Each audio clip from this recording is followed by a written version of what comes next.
The plan of Qatar, which won the bid for 2022, is a very sound one. I mean, it's an innovative, very creative plan.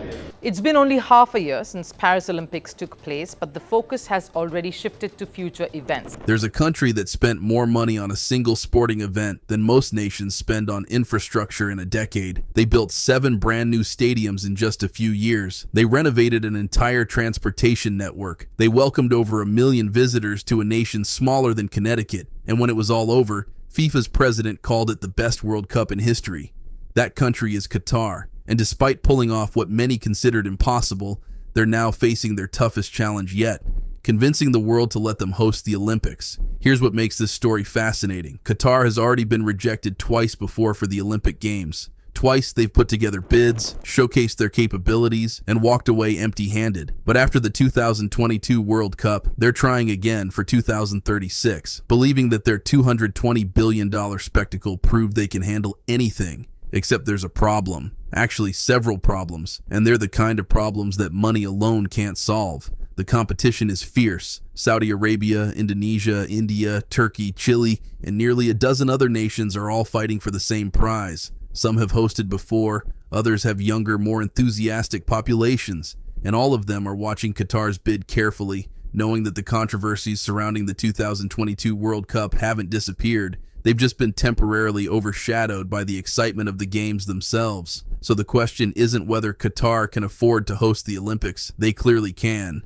The question is whether the International Olympic Committee is willing to accept the baggage that comes with choosing them. Because unlike FIFA, which doubled down on defending its decision, the IOC has shown itself to be far more sensitive to public perception and media criticism. And the media hasn't forgotten what happened before, during, and after Qatar 2022.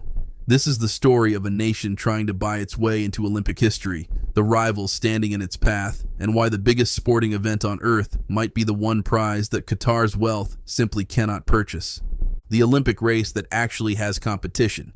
Here's something that puts the 2036 Olympics in perspective.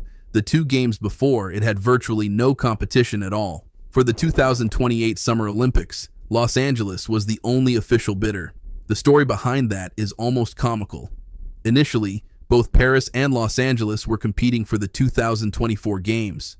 Other potential candidates, Boston, Budapest, Hamburg, and Rome, all withdrew their bids, leaving just 2 cities standing. Rather than make them compete twice, the International Olympic Committee simply awarded Paris the 2024 Games and gave Los Angeles 2028. Problem solved without any real contest. The 2032 Games followed a strikingly similar pattern. Brisbane, Australia was selected as host, but rival bids didn't even pass the initial approval stage.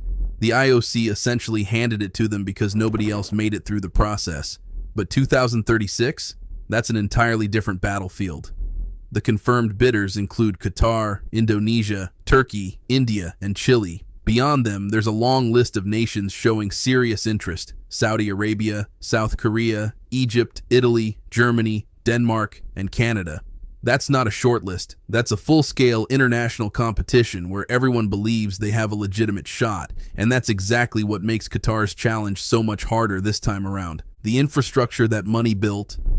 Qatar's confidence stems from one undeniable fact. They already possess 95% of the sports infrastructure required to host the Olympic Games. That's not an exaggeration or marketing spin. That's the claim from the Qatar Olympic Committee president, and it's backed by recent history. The country recently held the 2022 FIFA World Cup, then hosted the 2024 Asian Football Cup, and will host the 2030 Asian Cup as well. They've been accumulating experience in managing massive sporting events at a pace that few nations can match. But the World Cup infrastructure tells a story that goes beyond just having stadiums. Qatar spent a staggering $220 billion on that single event. To put that in perspective, the country itself is smaller than Connecticut, yet it had to prepare for welcoming 1.2 million fans, roughly half its entire population. That meant completely renovating the airport, rebuilding road networks, and overhauling the public transport system. But the real showpieces were the stadiums. In just a few years, Qatar constructed 7 entirely new stadiums specifically for the 2022 World Cup. Most opened in 2022 or just a year earlier. There was the iconic gold-wrapped Lusail Stadium, designed to hold 80,000 fans and now the largest stadium by capacity in the Middle East. The Al Janoub Stadium, one of the final projects by the late architect Zaha Hadid before her death in 2016. The Education City Stadium, Stadium 974, built innovatively from actual shipping containers, and the beautiful Al Thumama Stadium. Combined with Qatar's hospitality and organizational precision, they delivered what many called an unforgettable World Cup. The final penalty kick by Gonzalo Montiel secured Argentina's third World Cup trophy in what many considered one of the greatest finals in history, full of nail-biting moments and ultimately a satisfying conclusion. Even FIFA President Gianni Infantino declared it the best World Cup ever held. When the celebration ends and questions begin, but once the excitement faded and the fans went home, people started looking beyond the spectacle, and what they found wasn't pretty. Qatar has faced relentless criticism ever since being announced as the 2022 World Cup host back in 2010. The disregard for worker rights during construction projects became international news. Press freedom concerns stained the country's human rights record. Major artists like Dua Lipa, Shakira, and Rod Stewart publicly declined invitations to perform, citing these very issues. Then there were the corruption allegations that simply wouldn't go away. Media speculation that Qatar essentially bought the 2022 World Cup intensified when, as recently as March 2020, the U.S. Department of Justice alleged that bribes were paid to top FIFA officials. Court filings revealed that Qatar transferred millions to FIFA committee members. Approximately $330 million went to 22 individuals between February 2009 and December 2010. All of this contributed to a profoundly negative media perception that persists today. If Qatar becomes a serious contender for the 2036 Olympics, these same issues will inevitably resurface. The Olympics, just like the FIFA World Cup, is a high-profile media event watched by billions. Selecting Qatar as host won't be a favorable public relations look for the International Olympic Committee. Even FIFA had to aggressively defend its decision to stick with Qatar as controversies mounted. But that was FIFA, an organization that has weathered numerous corruption scandals itself. The IOC has historically been more image-conscious, more sensitive to public pressure. The question becomes, is the International Olympic Committee willing to accept a sustained media onslaught simply because Qatar has the infrastructure and money? The answer appears increasingly doubtful. The rivals with their own strengths? Let's examine who Qatar is actually competing against, because the competition is formidable and diverse. India is bidding with a multi-city plan featuring Ahmedabad as the primary host. The country is investing heavily in the Sardar Vallabhbhai Patel Sports Enclave, a massive 236-acre sports complex that includes the world's largest cricket stadium, the Narendra Modi Stadium, with a capacity of 132,000 people spread across 63 acres. There's also a 50,000-seat athletics and football stadium meeting FIFA standards, plus venues for volleyball, basketball, tennis, and a comprehensive aquatic center. The enclave includes residential facilities capable of supporting nearly 12,000 athletes. India's advantages are clear: a massive, relatively young population that loves sports, and a government eager to showcase the nation on the global stage. However, India faces significant challenges. The extreme heat of the Indian peninsula during summer months makes outdoor sports incredibly difficult. The nation is also infamous for doping scandals, with numerous athletes facing suspensions. Even the IOC has warned that this checkered history could jeopardize India's Olympic dreams. Indonesia presents similar demographic advantages: a young, sports-enthusiastic population and growing economic power. But experts warn both Indonesia and India that they need to match the sports infrastructure levels of more developed nations, a gap that cannot be closed quickly regardless of financial investment. Turkey represents perhaps Qatar's most persistent rival. This marks Turkey's fifth attempt to host the Olympics after 4 previous unsuccessful bids. Istanbul's mayor insists the city's 16 million residents are ready to welcome the games. The Turkish bid leverages the city's experience hosting major events: Formula One races, 2 Champions League finals, and the upcoming 2027 European Games. Istanbul boasts over 2,000 sports and entertainment facilities, with key venues including the Ataturk Olympic Stadium. Turkey's persistence shows determination, but also raises questions about why they've been rejected repeatedly, despite having capable infrastructure. The smaller nations, with strategic advantages. Chile offers an intriguing alternative, one of South America's most prosperous nations, with a proposal anchored in Santiago.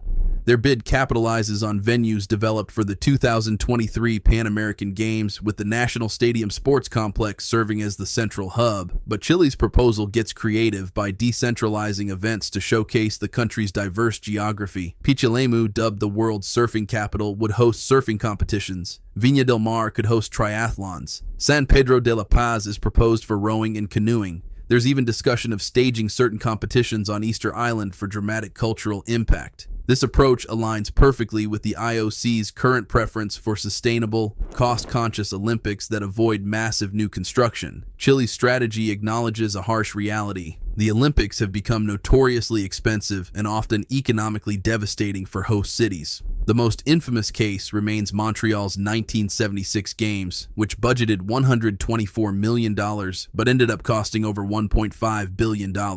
The debt took nearly 30 years to pay off, finally clearing only in 2006. Los Angeles, hosting the 2028 Games, has vowed to build 0 new sports facilities, instead repurposing existing venues. Istanbul similarly aims to minimize new construction by maximizing use of current infrastructure. These approaches directly contradict Qatar's model, which involved building 7 entirely new stadiums for a single event. Impressive as a demonstration of capability, but exactly the kind of wasteful spending the IOC now discourages. South Korea's experience and Saudi Arabia's shadow.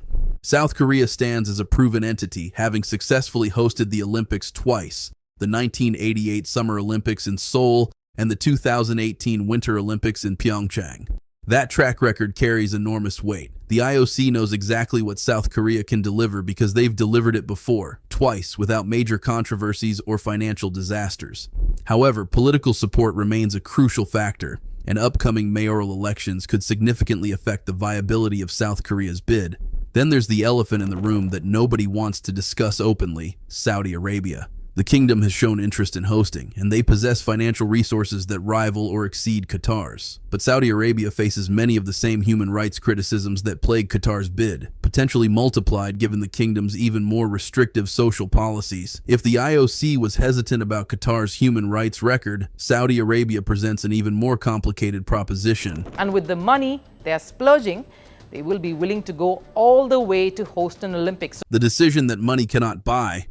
So does Qatar truly stand a chance? On paper, they check numerous logistical boxes: world-class stadiums, comprehensively upgraded infrastructure, and undeniable financial resources to fund an Olympic Games without breaking a sweat. They've proven they can execute massive sporting events under intense international scrutiny. But here's what Qatar's $220 billion World Cup couldn't buy: a clean reputation, global goodwill, the benefit of the doubt from international media, enthusiastic support from human rights organizations. These intangible factors matter enormously when the International Olympic Committee makes its final decision, and they're precisely the areas where Qatar remains most vulnerable. The Olympics aren't just about having the best stadiums or the deepest pockets. They're about global perception, about choosing a host that represents the values the Olympic movement claims to embody. And fairly or unfairly, Qatar doesn't represent those values to large portions of the international community. The final decision has been delayed until 2027, giving all bidders additional time to strengthen their cases. But for Qatar, that extra time might not help. The controversies surrounding the 2022 World Cup aren't fading. If anything, they're calcifying into a permanent stain on the country's international reputation. Qatar gambled $220 billion that hosting a spectacular World Cup would open doors to future mega events. They delivered the spectacle. They proved their logistical capabilities beyond any reasonable doubt. But the door to Olympic hosting might remain closed regardless, because some things simply cannot be purchased, no matter how much money gets spent. And that might be the most expensive lesson Qatar ever learns.